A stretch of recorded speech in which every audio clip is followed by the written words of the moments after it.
Hello everyone, in today's video I'm making an easy and cheap DIY garden obelisk for climbing plants. So I've got my obelisk pieces laid out, so this is going to be the first ladder, and I've got it laid out on a 60cm table. I've got the wood at the bottom is 40cm apart. This bit here doesn't look good, but to be honest, this is going to be wrapped in plastic and buried into the ground to about here, so you're not going to see that. So on the table, it's 40cm apart, and on each edge of the table, I've got 9.5cm left on the table. So I'm kind of using my table as a guide.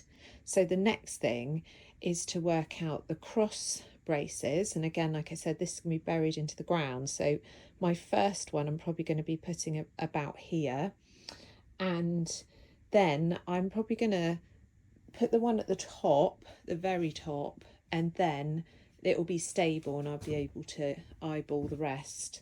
So I'm using this sort of thinner piece here, so I'm probably going to put the first one about here, cut it and fix it, and then I'm going to cut the one at the top, and then I'm going to get them spaced evenly in between.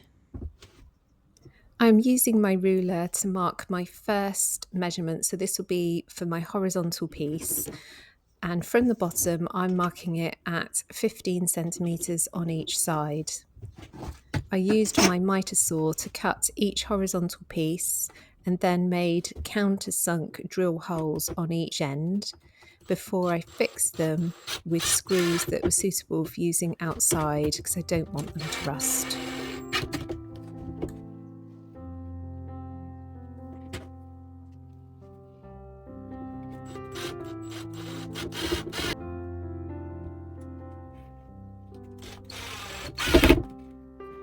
So here's my plan. So I've got 1.8 length pieces. So I've got my piece up the end, so that's giving me one line, and then I've got obviously this one up here, and what's left in between is 162. So I've just done a little rough plan. So I'm going to have 5 struts in between, 25.2 in between, and each one is 2cm.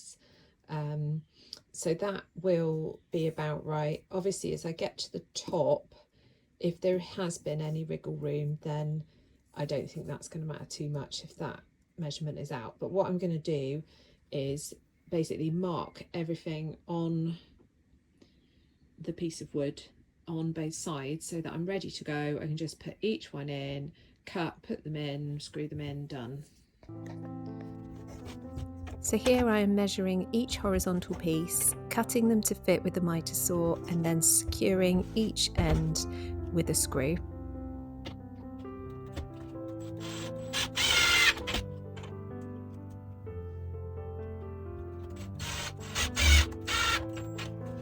Once I had one completed ladder, I turned it over and placed the long pieces on top.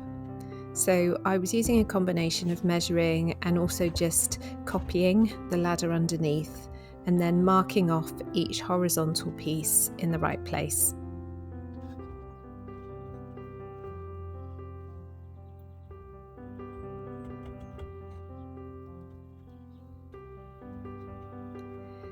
Whilst I was doing this, I cut 2 extra horizontal pieces, as these were going to create the third and the fourth sides of the obelisk.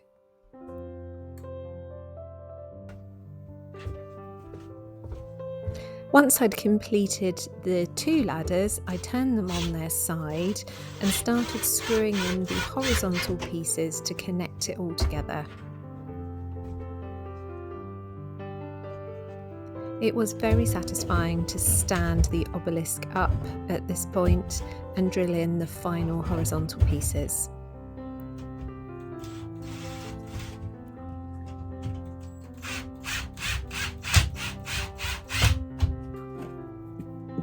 The next job was sorting out the top, and I wanted it to look really nice and finished off well, so I cut a small piece of wood to cover the top and screwed in a doorknob onto the top of it, and then screwed it in with 4 screws, one on each corner, to make it really secure.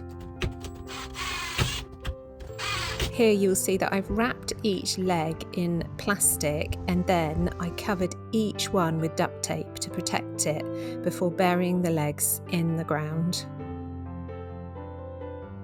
So here you can see that I'm growing a gorgeous purple clematis called Annabelle up this obelisk.